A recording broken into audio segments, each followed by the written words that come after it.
जय हिंद। देखिए, अभी हमारे प्राइम मिनिस्टर का जो दौरा था, पंजाब दौरा, और काफी डिस्टर्ब रहा। इसमें कई सारे सिक्योरिटी ग्लिच भी आए थे सब। यहाँ हम लोग समझते हैं कि क्या क्या कमी हुई थी, क्या गड़बड़ी हुई थी, कौन किया था, ये सब के लिए हम लोग को बहस नहीं। इस गलती से आगे न दोहराया जाए।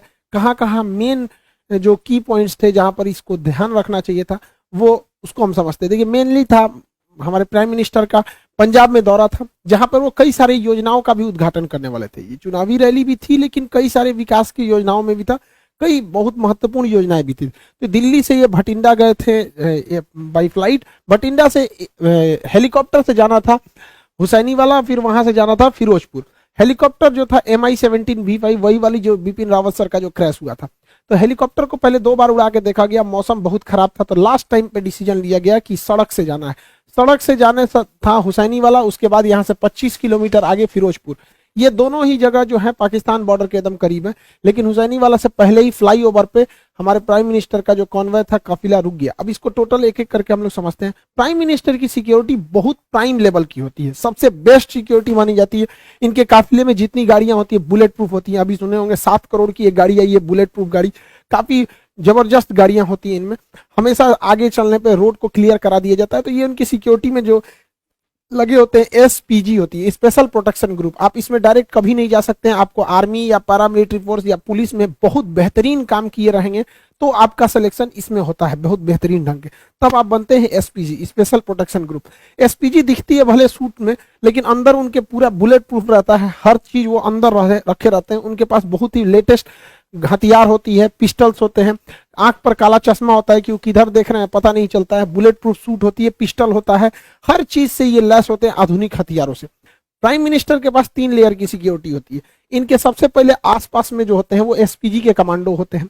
SPG कमांडो के घेरा के बाद जो होती है वो पैरामिलिट्री के कमांडोज होते हैं, और उसके बाहर जो घेरा होता है उसमें पुलिस होती है, पुलिस के बाहर जो घेरा होता है उसमें ट्रैफिक पुलिस होती है। तो मेनली सिक्योरिटी के लिए 3-3 लेयर की सिक्योरिटी होती है। तो आप ये समझ सकते हैं कि हमारे प्राइम मिनिस्टर के लिए कितनी जबरदस्त लेयर की सिक्योरिटी होती है।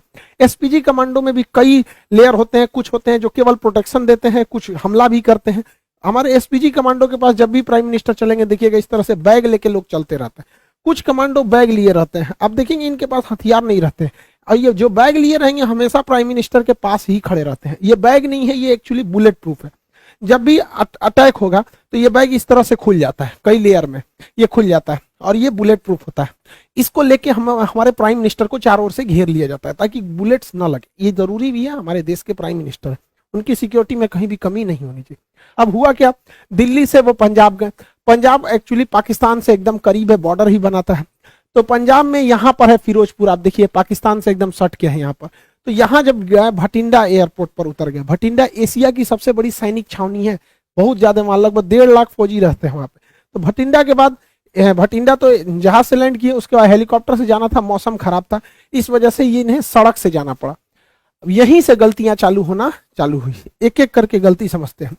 100 किलोमीटर लंबी सड़क को क्लियर कराने की जिम्मेदारी पंजाब पुलिस की थी। सड़क से जाने का रास्ता पहले से तय नहीं था, अचानक मौसम खराब हुआ और हेलीकॉप्टर कैंसिल हुआ, जिस वजह से हुआ। अमूमन इस रास्ते पे 2.5 घंटे लगते हैं। 100 किलोमीटर के सफर में लगभग 2.5 घंटे लगते हैं। महज 3 घंटे के सूचना पर इसे खाली करा लिया गया। इस पे SPG को सवाल उठाना चाहिए कि जहां 2.5 घंटे लगते हैं, 100 किलोमीटर लंबा है, इस पे आप इतना जल्दी क्लियरेंस कैसे दे सकते हैं यहाँ पर। तो यहाँ SPG को आपत्ति जताना चाहिए, और यहाँ पे पंजाब पुलिस के DGP को साथ रहना चाहिए, लेकिन वो वहाँ उपलब्ध नहीं थे। ये गलती थी, वहां पे उन लोग को एक्सेप्ट करना चाहिए। यहाँ पर इन लोग से ये गलती हुई है। यहाँ पर कॉन्वे सबसे ठीक ठाक चल रहा था। अगली गलती देखिए क्या होती है। जब भी राष्ट्रपति प्रधानमंत्री का काफिला जाता है तो उनकी गाड़ियों में एक बहुत बड़ी संख्या होती है, 25 से 40 गाड़ियां रहती हैं। ये गाड़ियों का एक ग्रुप रहता है, लेकिन इन गाड़ियों के ग्रुप के आगे 5-7 गाड़ियां चलती हैं, जिसे हम पायलट कहते हैं, पायलट गाड़ी कहते हैं। उसमें सबसे आगे एक बाइक वाला रहेगा, देखिएगा इसमें, ये देखते रहता है कि सब कुछ, कोई दिक्कत नहीं है। उसके बाद एक पुलिस की जिप्सी रहती है, इसे हम लोग रूट क्लियरिंग पार्टी कहते हैं। ये 5-6 की ग्रुप में रहते हैं सब, और जो मेन काफिला उससे ये 3-4 किलोमीटर आगे होते हैं, ताकि ये पहले ही देख लेते हैं कि कोई गड़बड़ी तो नहीं है। तो जो रूट क्लियरिंग पार्टी थी, जो पायलट गाड़ी थी, इनको दिखा ही नहीं। इन लोग की लापरवाही देखिए, इन लोग को नहीं दिखा कि सामने ट्रैक्टर लगाया गया है, रास्ता जाम है। कैसे ये लोग यही रास्ता बताते रहते हैं, वायरलेस पे पीछे कांटेक्ट में रहते हैं। जो मेन काफिला होता है हमारे प्राइम मिनिस्टर का वो पीछे रहता है 3-4 किलोमीटर, और ये वायरलेस पे रहते हैं कि ऑल क्लियर, हर किलोमीटर पे ये बताते रहते हैं कोई दिक्कत नहीं है, कुछ भीड़ है यहाँ है, बाकी सब क्लियर। इन लोग को नहीं दिखा कि किसान ट्रैक्टर लेके एक सड़क के किनारे आए हैं, तो इन लोग की भी गलती है, पहले पायलट क्लियरेंस दिया कैसे गया और सड़क पर फंस कैसे गया। तो यहाँ पे भी एक गलती हुई जो पुलिस की गलती थी।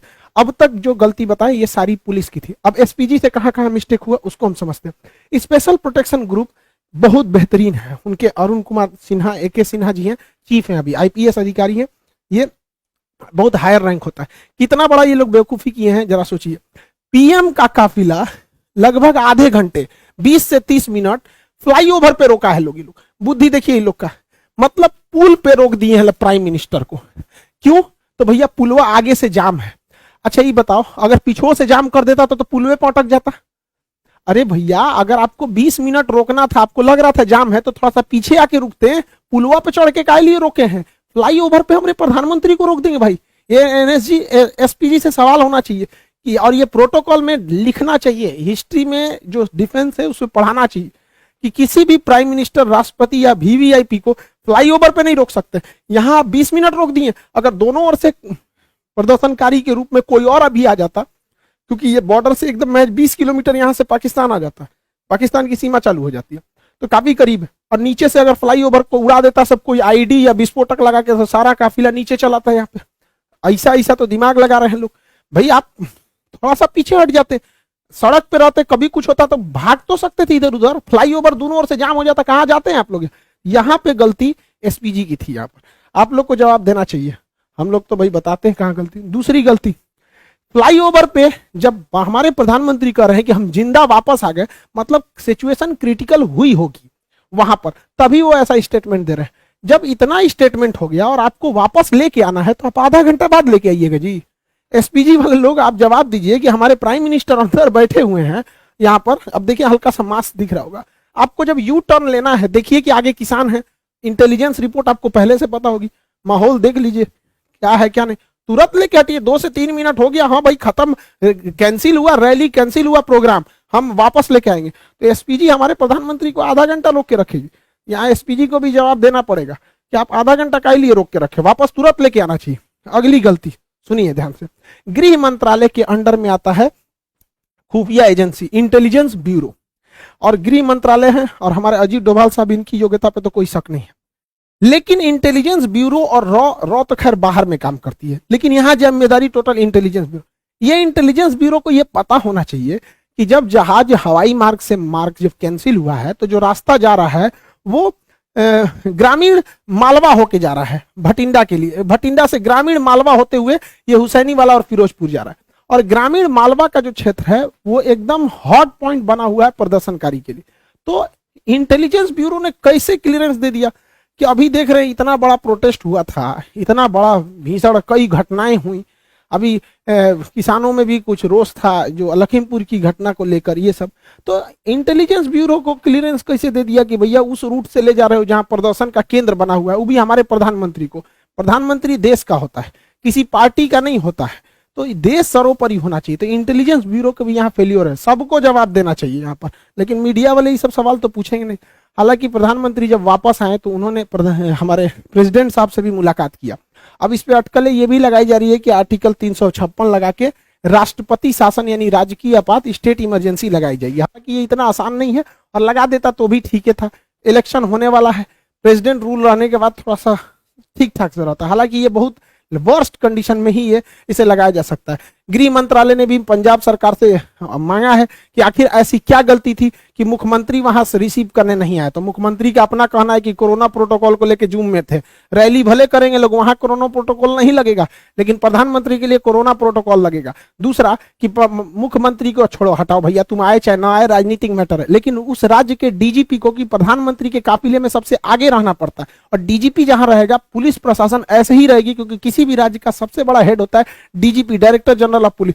राष्ट्रपति प्रधानमंत्री के काफिले में डीजीपी नहीं थे, ये तो एकदम सरासर गलत है। तो पंजाब पुलिस को इस पे जवाब देना चाहिए। हालांकि गृह मंत्रालय ने इन लोगों से जवाब तलब किया है कि आप लोग वहां पर डीजीपी उपलब्ध क्यों नहीं थे। लेकिन लौटते समय जो कहा जा रहा है कि प्रधानमंत्री ने किसी अधिकारी को कहा कि अपने मुख्यमंत्री को थैंक्स कहना कि हम जिंदा वापस आ गए, ये स्टेटमेंट थोड़ा सा अलग है। देखिए, अगर ये स्टेटमेंट केवल हिंदुस्तान के लोग सुन रहे हैं, ये स्टेटमेंट केवल भारत तक रह जाए, तब तो कोई दिक्कत नहीं है।